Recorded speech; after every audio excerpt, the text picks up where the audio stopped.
Most people believe success comes from doing more opportunities, more projects, more goals, more information, more hustle. But Miyamoto Musashi believed the opposite. The legendary samurai who fought over 60 duels without defeat didn't become one of history's greatest warriors by chasing everything. He became exceptional by learning what to ignore.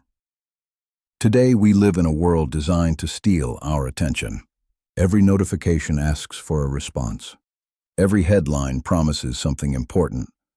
Every new opportunity feels like the one that will finally change our lives. We aren't suffering from a lack of information. We're suffering from a lack of focus. Musashi understood something centuries before smartphones existed.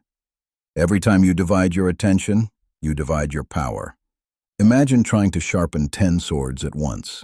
None of them become truly sharp. Now imagine spending every day sharpening only one. Eventually, it becomes unstoppable. Our lives work the same way. Most people mistake movement for progress.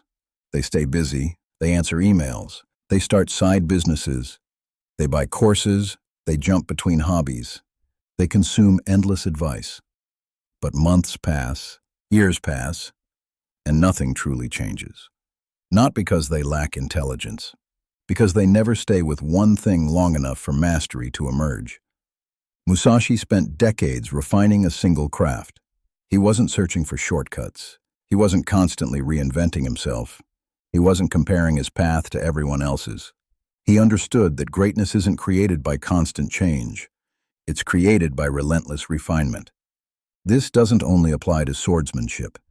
It applies to your career, your relationships, your health, your finances, even your peace of mind. Think about how often we abandon something simply because it becomes difficult. We mistake boredom for failure. But boredom is often the doorway to excellence.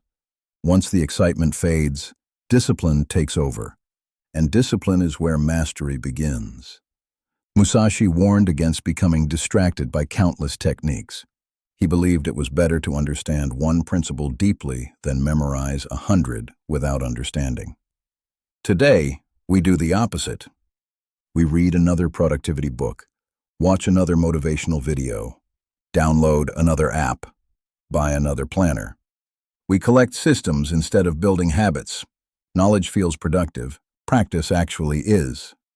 Imagine planting a tree. If every week you dig it up and move it somewhere else, it never grows roots. Your goals work exactly the same way. Every time you change direction because something looks easier. Every time you abandon a skill because progress slows. Every time you chase the newest trend, you start over. Again and again. Musashi's life reminds us that consistency compounds, not over days, over years. There's another lesson hidden inside his philosophy.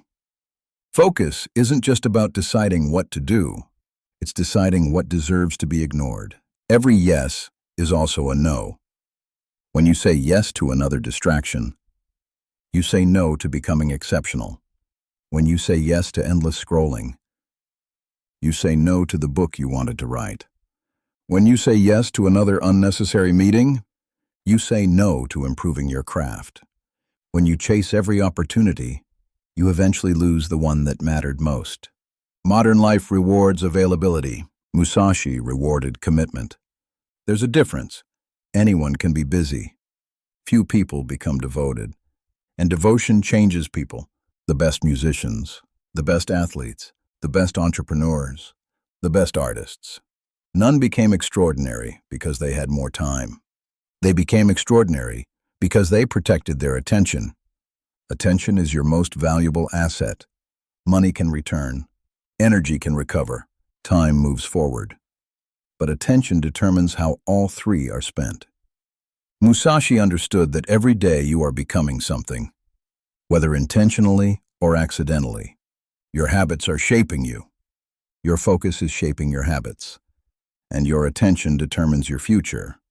So before chasing another goal, ask yourself a harder question. What deserves my full attention? What am I willing to ignore? Because greatness rarely comes from doing more. It comes from doing fewer things with complete commitment. Musashi didn't master the sword because he held it once. He mastered it because he refused to let go. Perhaps the greatest battle you'll ever fight isn't against another person, it's against distraction. And the weapon you'll need isn't a sword, it's unwavering focus. If this message challenged the way you think, subscribe to Old World Wisdom for more timeless lessons from history's greatest warriors, philosophers, and leaders.